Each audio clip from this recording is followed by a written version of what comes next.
Buenas noches, mi nombre es Cristian. La tesis que he desarrollado se titula Generación de un modelo 3D en base a imágenes de rayos X y una plantilla volumétrica para el tratamiento preoperatorio de reemplazo total articular de cadera. Para ello se necesitan dos requisitos primordiales. El primer requisito es las imágenes de rayos X del paciente. Para el caso de las pruebas se ha hecho en base a una simulación de imágenes de rayos X de manera virtual, usando como referencia una tomografía computarizada.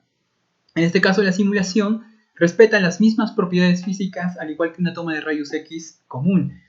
La generación se hace en dos vistas, una vista anteroposterior y una vista lateral, la cual ambas vistas van a permitir que colaboren mutuamente para poder establecer, en este caso, tres ejes dimensionales sobre información 2D. El segundo requisito es la preparación de la plantilla volumétrica. La plantilla volumétrica se obtiene a partir de un dataset llamado mapa visible humano, que consta de una tomografía computarizada a cuerpo completo tanto de varón y mujer, con estructuras óseas sanas. Esta plantilla se ha segmentado, se han aislado las estructuras óseas para que el proceso de registro sea lo más adecuado y no existan problemas cuando existan estructuras sobrelapadas, ¿no? Como es en el caso de la cabeza femoral con el acetábulo.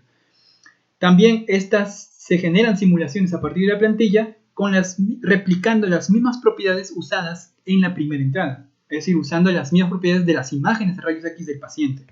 Con estas dos entradas ya se puede trabajar el proceso de registro. El proceso de registro consiste en comparar la información 2D, tanto de la plantilla como de las imágenes del paciente, con una métrica que nos va a indicar el nivel de sobrelapamiento o el nivel de superposición entre ambas imágenes. Este valor de métrica va a hacer que el proceso de optimización, con ese ratio de cambio o ratio de diferencia, pueda generar una dirección probable en la cual la alineación pueda mejorarse o pueda existir una mejor alineación entre ambas imágenes. Esto se va a hacer iterativamente hasta que la métrica pueda dar un valor óptimo. En este caso, en cada iteración, esta dirección va a hacer cambiar 7 parámetros de transformación que van a adaptar nuestra plantilla volumétrica o la información 2D de la plantilla volumétrica.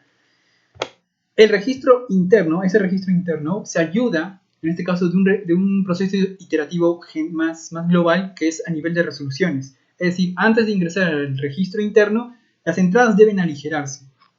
Esto implica que el proceso de optimización o la función de optimización pueda trabajar sobre imágenes más ligeras y pueda suavizarse la función, haciendo que se reduzca el número de picos en esta función de optimización para que pueda generar una dirección mucho más rápida y una dirección más probable a una alineación correcta entre ambas imágenes.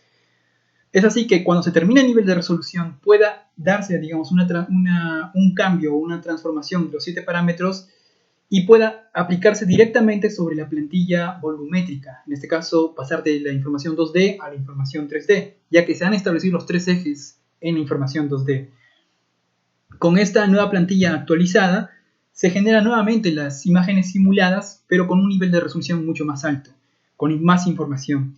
La función de optimización va a crecer el número de picos, se va a volver más compleja, pero sabiendo ya con la dirección preestablecida de los niveles de resolución anteriores. Es así cuando ya se llega ya al último nivel de resolución, es decir, con la imagen completa de acuerdo a la imagen original de la imagen de rayos X del paciente, se pueda ya aplicar en la transformación final y poder comparar con el volumen de referencia del cual se obtuvo las imágenes de rayos X del paciente. Estos son algunos resultados sobre 20 procesos de registro diferentes. En la izquierda se puede observar con un volumen de referencia reubicado, es decir, cambiando su posición, pero manteniendo la misma forma anatómica con respecto a la plantilla volumétrica. Y en la derecha es un volumen de referencia no solamente cambiando su posición, sino también cambiando la forma anatómica, que es lo que comúnmente se da o lo que se va a dar comúnmente en el proceso de registro. Y como observa, el mayor pico en la primera es 0.02 milímetros de diferencia a lo mucho, y en la segunda 1.6 o 1.7 centímetros de diferencia, ya que implica un proceso de registro mucho más desafiante, ¿no? Estos son otros ejemplos también donde en la primera fila también se muestra antes de aplicar el proceso de registro y en la segunda fila después de aplicar el proceso de registro sobre la plantilla volumétrica y el volumen de referencia, ¿no? Y se ve que en la segunda fila el sobrelapamiento es bastante adecuado para ambos casos. Aquí hay un pequeño video donde se va a mostrar el progreso de las iteraciones y la actualización de la plantilla volumétrica, ¿no? Conforme vaya avanzando. Y es el siguiente. Estos son algunos ejemplos de proceso de registro. Cada par de imágenes es un proceso de registro diferente. El volumen de referencia es, como se observa, es un color de color oscuro, mientras que la plantilla volumétrica se muestra de un color iluminado. Como se observa también, conforme van pasando las iteraciones, la plantilla volumétrica va cambiando, se va adecuando a una correcta alineación con respecto al volumen de referencia, y cuando las iteraciones se estabilizan, pues la plantilla volumétrica llega a obtener una correcta alineación. Todo esto es aplicando los métodos y procesos mencionados anteriormente, y que también adicionalmente que al usar los equipos del Centro de Investigación CITESOF se llegó a mejorar en este caso los tiempos de registro.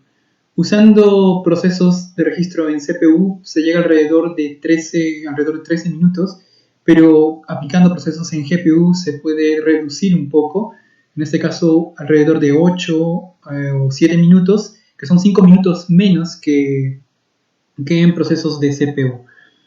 Y eso es bastante bueno. En este caso, eso sería todo.